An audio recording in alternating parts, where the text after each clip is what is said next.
आज हम ये जी एडवांस 2025 का क्वेश्चन डिस्कस करेंगे, है ना।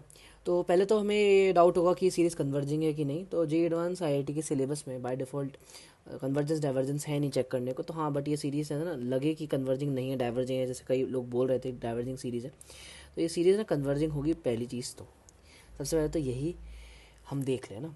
और लास्ट क्लास में मैंने डिस्कस भी किया था, जो मैंने ऑनलाइन ली थी, कि हाँ ये मतलब कन्वर्जेंस डाइवर्जेंस में इतना देखना नहीं है ना, क्योंकि वो मान के चलेंगे मतलब अपन की कन्वर्जिंग ही होगी। वैसे वेरियस मेथड्स हैं कि हम चेक कर सकें, ठीक है। अब दिमाग में आता है सबसे पहले तो कि कुछ A N minus one type का दिख रहा है, कैंसिलेशन होगा ना, सब अपन सीरीज़ बढ़ाएंगे तो कुछ कैंसिलेशन होगा। बट इस केस में ऐसा कुछ होगा नहीं है ना। ट्राई करके देख लें अगर आप वैल्यूज़, तो कुछ वैल्यूज़ क्या आएंगी। अगर अपन n0 रखें तो 1 - 1/2 आएगी, फिर 1 रखेंगे तो 1/4 - 1/5, देन 1/7 - 1/8, है ना। तो कुछ कैंसिलेशन नहीं हो रहा है। बहुत ना प्यारा क्वेश्चन है ना, बहुत मतलब काफ़ी ना इंट्यूटिव तो नहीं है, बट हाँ, बट ऐसा देखा जा सकता है। अच्छा कि अगर मैं सॉल्यूशन करा दूंगा ना, तो आपको लगेगा कि हाँ ये हमें कैसे उस टाइम पे क्लिक करेगा ना। तो आप ये देखिए ना, हमें सम करना है ना, सम करना है ना।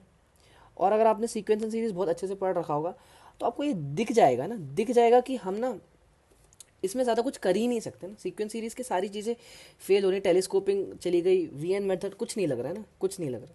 तो अब आप देखिए, सम करना है ना आपको, सम। तो आपको ये दिमाग में क्लिक कर देना है कि सम जो है ना, कि भाई हम कैसे करें सम, है ना। तो अब आपने ये देखा कि ये 3n+1 और 3n+1 3n+2, अच्छा सम का एक और टूल भी तो होता है, वो भी तो ध्यान में आना चाहिए कि भाई integration is also adding the areas, है ना। इंटीग्रल भी तो वही करता है ना, एक तरह से जोड़ता ही है ना। तो अगर हम ये देखें कि 3n+1 कुछ मतलब कुछ तरह से मैनिपुलेट करे, तो ये मैनिपुलेशन बिल्कुल भी इंट्यूटिव नहीं है, लेकिन बहुत प्यारा है ना, बहुत प्यारा है। कि लिख लेता हूँ इसको, एक मिनट। कि भाई ये जो चीज़ है ना, ये वाली जो चीज़ है, ये वाली चीज़ और ये वाली चीज़, इसको मैं देखना क्या लिख रहा हूँ। इसको मैं लिख रहा हूँ 0 से 1 इंटीग्रल ऑफ x⁻3n, क्योंकि मैंने यहाँ देखा 3n+1 है, तो हाँ ये इंटीग्रेशन होता है। साथ में dx -0 से 1 x⁻3n+1 dx, है ना। और ये बाहर लगा होता सिग्मा, ठीक है। तो हाँ ये तो समझ में आया कि हाँ हम अगर ये करके देखें इसको सेपरेटली इसको करके देख लें, तो हाँ तो यही वैल्यू आ रही है, ठीक है। इससे फ़ायदा क्या हुआ, ठीक है चलो आगे करते हैं, थोड़ा बढ़ते हैं, ठीक है ना। 0 से 1, यहाँ क्या आ जाएगा, x⁻3n कॉमन आ जाएगा, और ये आ जाएगा 1 - x dx सिग्मा n=0 से लेकर इन्फिनिटी। अब बात बस ये है कि इसमें हम एक चीज़ करेंगे जो मुझे लगा कि हाँ थोड़ा आउट ऑफ सिलेबस कह सकते हैं, बट हाँ वैसे तो हम दो थ्योरम पढ़ते हैं इसके लिए, बेसिकली जो कि होती है डीसीटी, है ना। डीसीटी होती है ना, डोमिनेटेड कन्वर्जेंस थ्योरम। और हम एक वो पढ़ते हैं मोनोटोन कन्वर्जेंस थ्योरम, है ना, एमसीटी और डीसीटी पढ़ते हैं, कि कब हम ये सिग्मा और इंटीग्रल को ना स्वैप कर सकते हैं ना, इसको हम स्वैप कर सकते हैं। बट जनरल केसेस में ना, जब कोई भी सीरीज़ यूनिफॉर्मली कन्वर्ज हो रही है ना, तो हम ऐसा कर सकते हैं ना, इसमें कोई गलत बात नहीं है ना। बट हाँ अगर हम इसकी डिटेल में जाना चाहें, तो हमें डीसीटी एमसीटी पढ़ना पड़ेगा, जो फिर मुझे अगेन लगा कि हाँ ये तो सिलेबस में नहीं था। बट फिर उन्होंने क्या माना होगा कि हाँ ये तो एक, कि अगर हमने कुछ कंडीशन नहीं बताई है ना, आपने अगर ये नहीं पढ़ा सिलेबस में कि इसको हम कर सकते हैं कि नहीं कर सकते, तो मान लो कि कर सकते होंगे, क्योंकि ऐसा कुछ पढ़ा ही नहीं है और सिलेबस में भी नहीं है। तो अगर इसकी डिटेल्स में जाते, टेक्निकलिटीज़ में जाते कि कब नहीं होता है एज केसेस, तो ये आउट ऑफ सिलेबस होता। बट अभी जो कुछ मैंने देख रहा था कि हाँ आउट ऑफ सिलेबस हो सकता है इनकी वजह से, बट अभी ऐसा कुछ है नहीं, है ना। तो अब इसको हम अगर स्वैप कर लें ना, स्वैप कर लें, ये तो पुरानी वाली शीट है शायद, हाँ स्वैप कर लें तो क्या बन जाएगा ये 0 से 1 सिग्मा n=0 से लेकर infinity. Now this is going to be x⁻3n। अच्छा यहाँ n वेरिएबल है, तो 1 - x तो इसके बाहर ही आ जाएगा ना। तो एक मिनट रुकिए, 1 - x तो इसके बाहर ही आ गया है ना। तो अब मैं क्या कर रहा हूँ, 1 - x dx n=0 से लेकर इन्फिनिटी x⁻3n। और तो ये तो एक स्टैंडर्ड जीपी हो गई, है ना, ये आपकी जीपी बन गई ना। तो ये आपकी क्या है, अब कैलकुलेटेबल है, दिस इज कैलकुलेटेबल, ये कैलकुलेटेबल है ना। ये कितना आ जाएगा, इसको जब हम सॉल्व करेंगे, ये n ऊपर है ना, ये n ऊपर है बेसिकली ना, ये n ऊपर है, इस जीपी इन्फाइनाइट जीपी का सम है बेसिकली। तो जब हम इसको इवेल्युएट करेंगे ना ये, तो ये आएगा अपना 1/1 - x³ और बाहर एक 1 - x और है। तो इफेक्टिवली मतलब ये जो, एक मिनट मैं बता ही देता हूँ इसको, आप जब कैलकुलेट करोगे तो ये आएगा 1/1 - x³ है ना, और ये बाहर है तो 1 - x/1 - x³ हो गया 0 से 1 integral of 1/(1 - x/(1 - x³ dx, जो कि बन गया 0 से 1 1/(x² + x + 1, ये इंटीग्रल। तो देखिए ये जो सम्मेशन था, थोड़ा सा इसको थोड़ा सा मिटा दूँ अगर, ये जो सम्मेशन था बेसिकली वो क्या बन गया 0 से 1 है ना, 0 से 1 1/(x² + x + 1 है ना।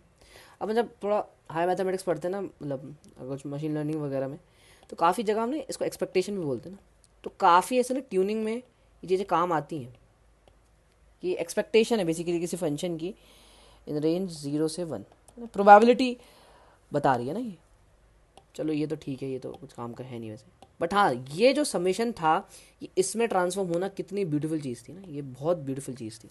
अब ये तो स्टैंडर्ड इंटीग्रल है 1/quadratic जो कि हो ही जाएगा, एंड इसका आंसर शायद से π√3/9 था, है ना। हाँ शायद से इतना ही कुछ था, या देख लीजिएगा, वैसे इतना ही था शायद से, है ना। तो मेन चीज़ ये थी कि हाँ हमने ऐसा क्यों किया। अब सवाल ये आता है कि ये इंट्यूटिव कैसे लगेगा, है ना, ये इंट्यूटिवनेस कैसे आएगी भाई कि ये अच्छा इसमें ना इंटीग्रल आना था, है ना।